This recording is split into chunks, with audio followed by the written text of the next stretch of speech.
Is that working? Can you see? I hope you can see. I can't see if you can see. I think you can see. Okay, kids. Mama Whipple's sick today, so shh. Oh, Emily, I'm so sorry. I don't know if I'm contagious or if it's just allergies. I have no idea. So I've been sitting in the corner all day. Just be like, it's fine. My little brother's sick too, so I'm gonna get sick eventually. Okay, so remember we talked about Caesar using connective prose. Well, Virgil always does a really good job of connecting back to all the things that he was just talking about, right? For instance, Talia. Okay, it's not just the name of my cat. All right, Talia. Okay. Next one. Oh, you finished it. Oh yeah. I haven't gotten mine. Before there's a cat, we start with an H. I don't know how. I think it's the Russian Is it Percy way. Jackson Talia or that Talia? Oh, it's not with a TH. It's just it's more Russian than Greek. Talia. She looks like a Russian pope. Anyways, so it's spelled sort of like this. So Talia means such things. Okay? And it's actually the direct object of wolutans, because remember, this is a present active participle, which he told you, but remember that means that its superpower is both verb and adjective. So it can take a direct object, and its direct object is Talia. I don't know how to draw that, but direct object. Okay, so turning such things over, the goddess with an inflamed heart, turning such things over with herself, which is a very poetic way of saying she was stewing. Yes, okay, but what is she stewing about? What does the Talia refer back to? Yeah, the things that made her mad from the previous lines. Yes, okay, so previous lines listing wraths. So she's mad at the Trojans because they're going to destroy... Oh, you guys tell me the 3 reasons. Why is she mad at the Trojans? They're gonna destroy Carthage. They took the Paris. snatched Ganymede's honor. Yeah, snatched Ganymede's honor and money. Oh, she took yours. All right, and Paris. What did Paris do? He didn't pick her. Right. He did not say she was the prettiest, and clearly she is. Okay. So then, and then, like, that's not all she's, like, on top of it, has she been allowed to do anything? No, why not? Vetur facis. Yes? Quibe vetur facis, she says. And also, she says, as a result of this, me not being allowed to do whatever I want because I'm the queen of the gods means no one's going to take me seriously, and no one's going to give me sacrifices at the altars. So that's Talia. Isn't it nice how one word can sum up everything that you've talked about so far? Just like Talia, such things. Okay? So turning over such things, the goddess in her inflamed heart with herself. Okay, so pretty good with flamato is actually, it should be a perfect passive participle. Having been inflamed. She goes to the country Iolia of the clouds, into the country of the clouds. Okay. And it's the land of the raging Austrice winds and Loca Feta, and Fast Talker gives you a very good translation. That's not what we're doing here. But that's where we are, right? So this is the part where she goes to Iolus. Okay, this is just her getting there. And now we have to understand who Iolus is. The god of the wind. He is the god of the winds. Now I want you to see what Virgil does here. Here is vast cave and King Iolus. Where is King Iolus in relation to the vast cave? He is literally inside the cave. Okay, so if this is ablative and this is the subject and this is the subject and this is ablative, what rhetorical device have we? The Chiasmus. Good, the X one. If it were multiple choice, you'd pick it up, right? Yep, you'd recognize it if it were multiple choice. That's a good place to be right now. Okay, eventually I want you to be able to pull it out of thin air, but right now recognizing it on multiple choice is a good place to be. Okay, so the chiasmus here, like, it's fine to recognize rhetorical devices, and that is part of the test, like what rhetorical devices is, and you have to tell them. But whenever you're writing an essay, it's not enough to just say it's a chiasmus. You have to go into, like, why do we care? Yes?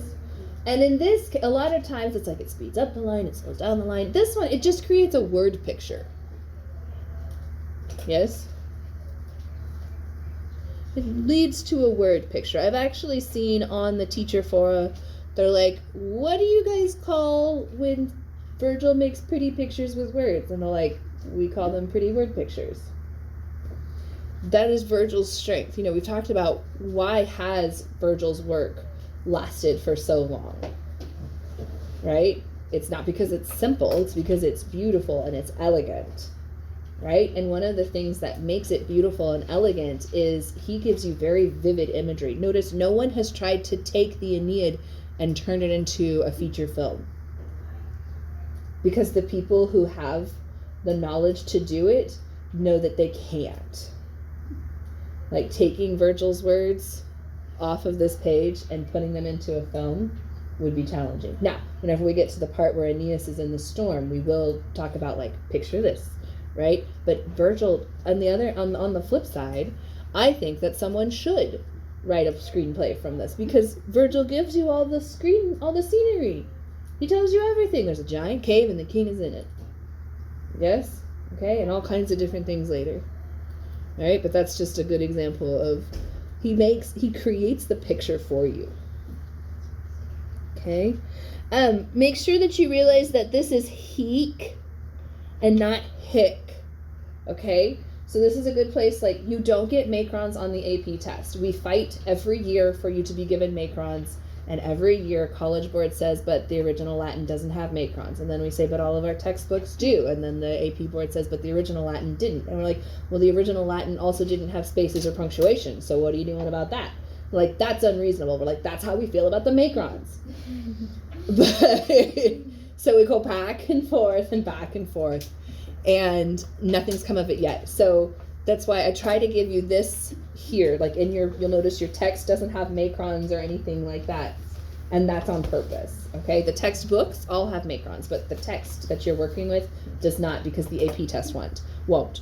But let's talk about how to know that heek is long. Whenever you're in poetry, there are ways that we can tell. Okay, sometimes things are long by nature, like with this O right here, wasto, that's second declension, ablative singular. It's always going to be long. Yes, that's long by nature. Heek, we can tell it's long by nature, but it's also long by position. Okay, because look, you have 2 consonants after this I. That I is going to be long. Okay, if you have a vowel followed by 2 consonants, there are some exceptions. This is not a hard and fast rule.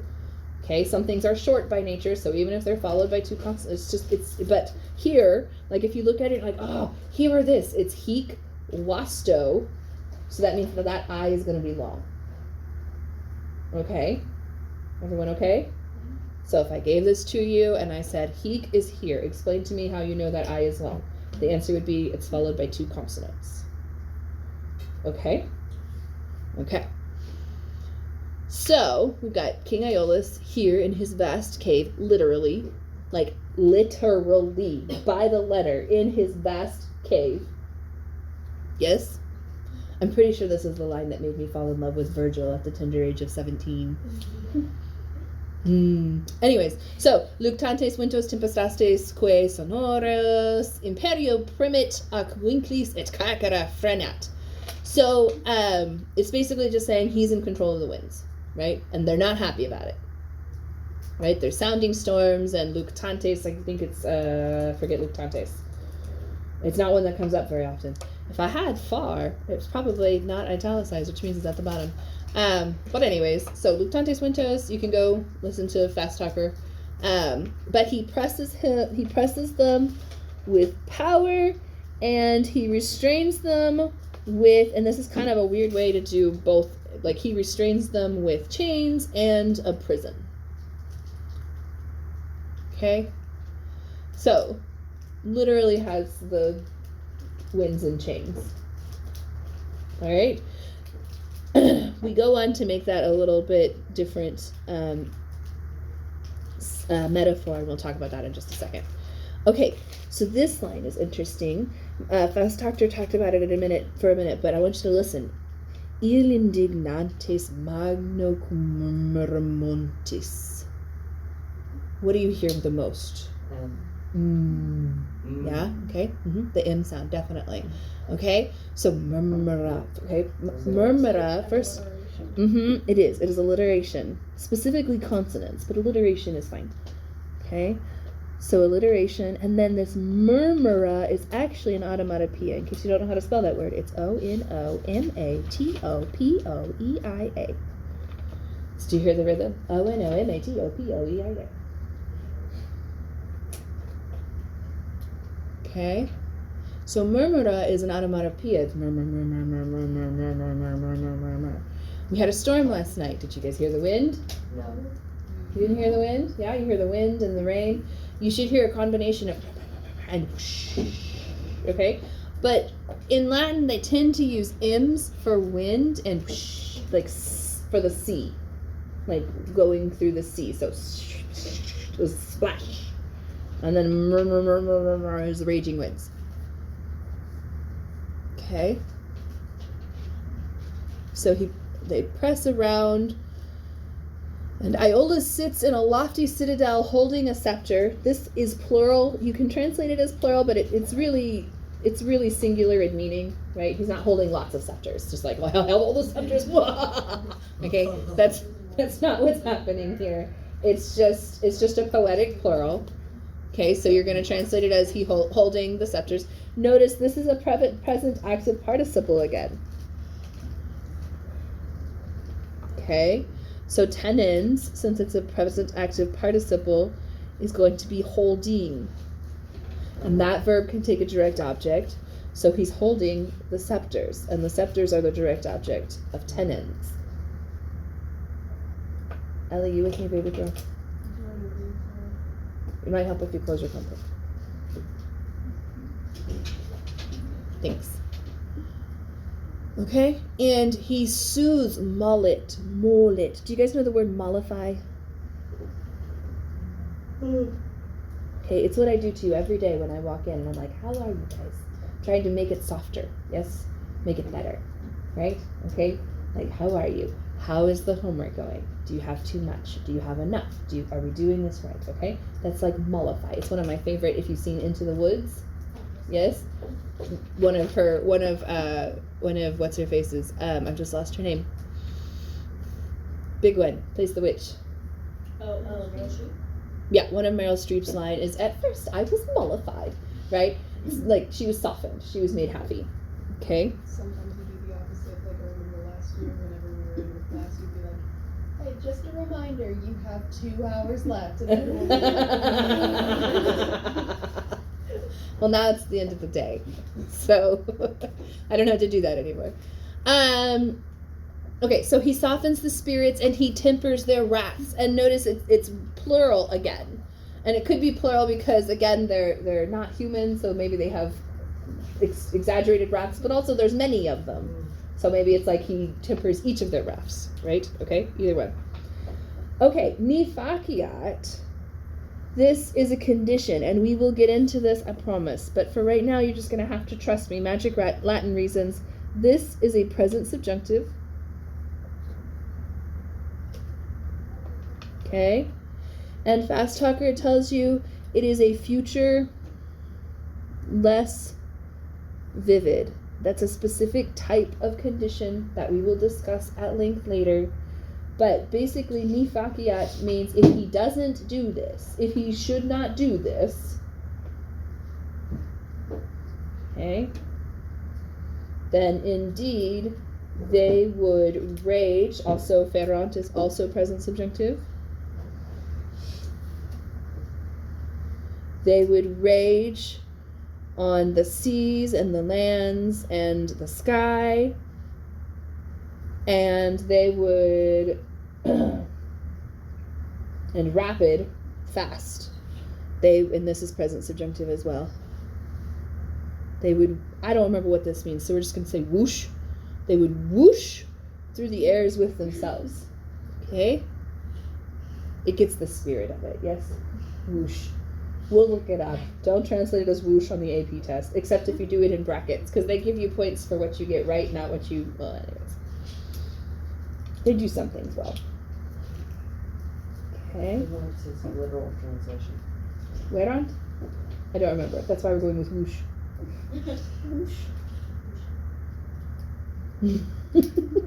Sorry, I don't know all the words, and I'm doing this with just my notes and no vocabulary in front of me, so I'm trying to do what I expect you guys to do. And sometimes you fail, and here's the thing. If you miss just that one word, it's like half a point on the AP test. Like, put in whoosh and move on. Yes? Get the rest of it. Yes? Don't let one word stop you from translating a sentence. That's the hang up that I've had to work through for the past 18 years. I don't know what that word means, so I can't tell you what the sentence means. No, I can tell you what it means in general. That has something to do with winds and they're moving, so we're going to go with whoosh. Does that actually mean whoosh? No, it doesn't, but it has something to do with whooshing through the air rapid with themselves. It looks like wander, and v makes me think of wind, so whoosh works for me. Do you guys want to look it up? Is that going to make you happy? I want to keep it as whoosh. You want to see how close we are to whoosh? Will it make you happy this way? It will not. I'm fine with whoosh, but I wanna keep it as whoosh. I would like to. let's see how close I was. Sweep clean, sweep together, sweep to the ground, That's like skim, whoosh. sweep, That's sweep like along. whoosh. Whoosh, Yeah, whoosh, whoosh. Same thing. I told you, it looks like arrow and wind, so whoosh. Yeah, it's the same. So, see, you don't have to know the definition of every single word to get the gist. So we swept through the air. Yes, swift. And this describes the winds, yes? Yeah. Okay, so rapidity is the winty. But he didn't put winty in there because you don't need to. And that's 2 whole syllables. Yes? Don't need it. Okay. Said, pater omnipotens. Who is pater omnipotens? Zeus? Yeah, Zeus or Jupiter. I was trying to figure Big brain core. Okay. Abdidit Atris, he established in the dark caves. I don't actually Abdidit. I forget Abdidit here. Well, we got this pulled up. Like I said, established.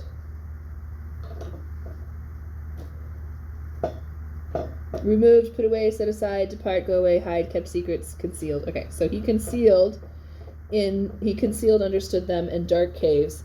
Fearing this. What is he fearing? What is the this? All of this. Yes? That's what this is. Yeah? So fearing this, the all-knowing Father concealed, understood them in the dark caves. And he put a weight. And this Montes, so in Fast Talker's version it said Montes, and in our version it says Montes. And this is just an example of different manuscripts coming through. But anytime you see Montes, there's no way to know other than it doesn't fit for it to be genitive, and it's going to go with altos. And so that is actually ace. And this happens all the time. And I don't know why, because it's the same for the meter. It looks the same. The only thing I can think is that someone misread it. Like maybe, you know how my eyes a lot of times, like my E's a lot of times look like, right? Okay. Like maybe it was cursive and people are like, oh yeah, that's an I. Or maybe there's like a dot of ink over it or something. I don't know. I have no idea, and I'm sure when I put this on YouTube, someone's gonna be like, blah, blah, blah, blah. That's great. That's fabulous. I don't know why they do it. I just know that they do in poetry. Is is actually ace. So if you have a third declension word with that long is, and that, remember, the dative and ablative plural is montibus. So we don't actually have a montis that exists, so it's montes. Okay. So he put them in the caves, and he put a great rock on top of them, and then he understood to them a king, Regan. Okay, and then this is where we get into a metaphor.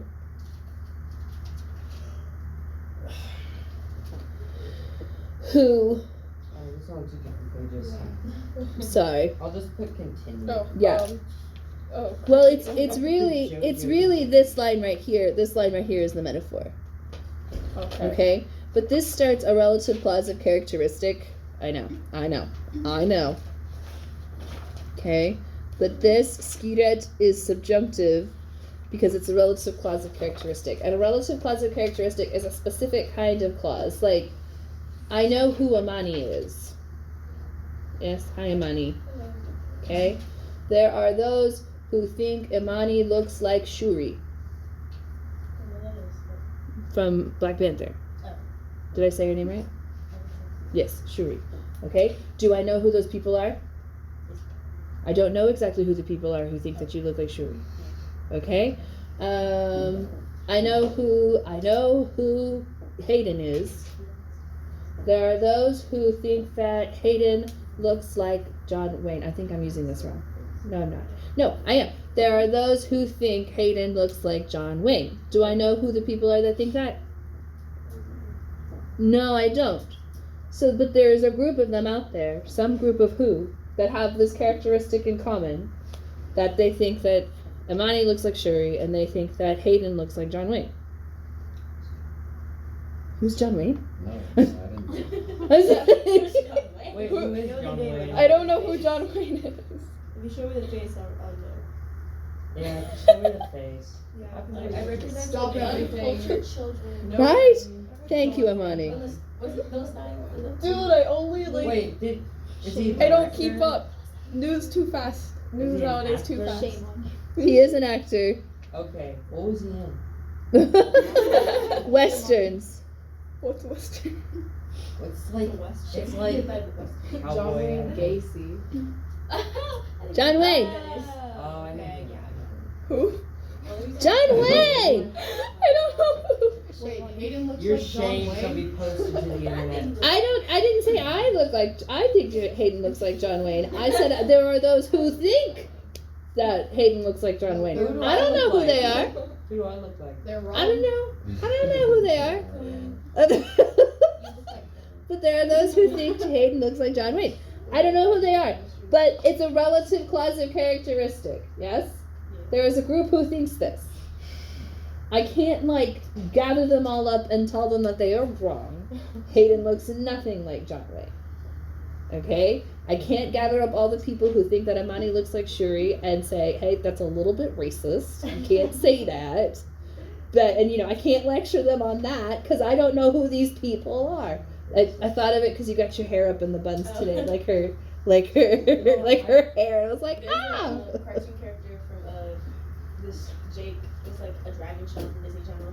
Yes, It's like this American Dragon. Yes, Trixie Carter. And Yes. American. American Dragon. Okay, I'm sorry to everyone listening to us on the video.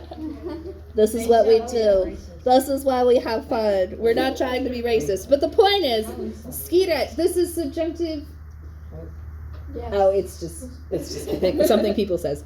Okay, so this is subjunctive in a relative clause of characteristic. Okay? It's just one of those things that you get used to it. There are regular relative clauses, and they have just a regular verb.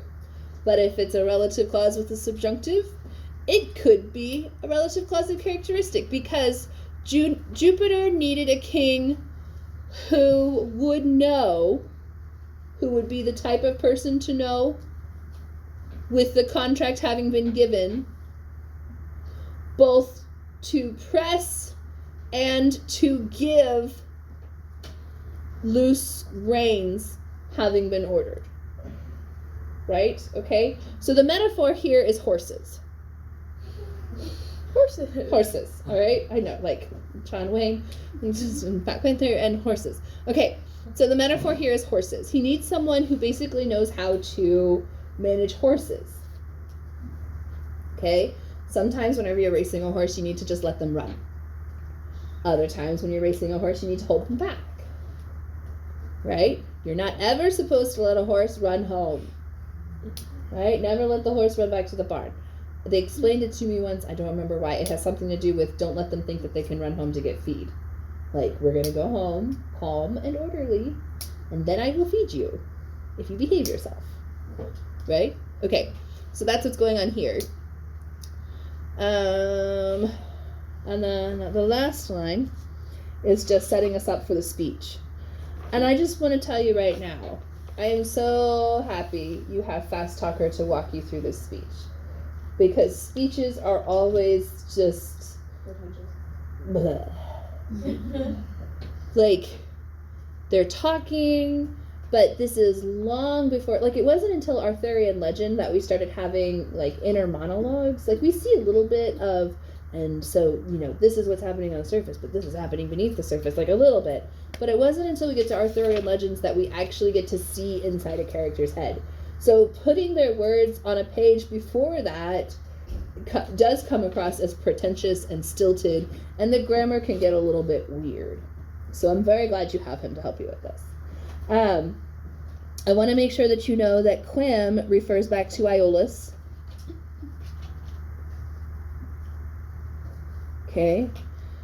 His and vocibus go together, and these are ablative because usa est takes the ablative. This is actually the verb utor, uti, usus sum, which means to use, and it always takes the ablative. Always. Okay, so this is actually ablative with the deponent verb utor. Okay? You good? Very good. I think it's interesting that he has Juno as a suppliant. Does Juno seem very suppliantish? Does she seem like a suplex in the way she behaves? No. So, what do you think is actually happening here? Is she actually coming to him and being kind and gracious and a suppliant, or is she being manipulative? She's being very manipulative. She does have wrath. Bless her heart. Yes. Angry woman. She never gets what she wants, and that makes any woman angry. One angry. Yeah. It is kind of scary. That's very true. Oh, we were set for books. Right there. Thank you. Mm-hmm. All right. We just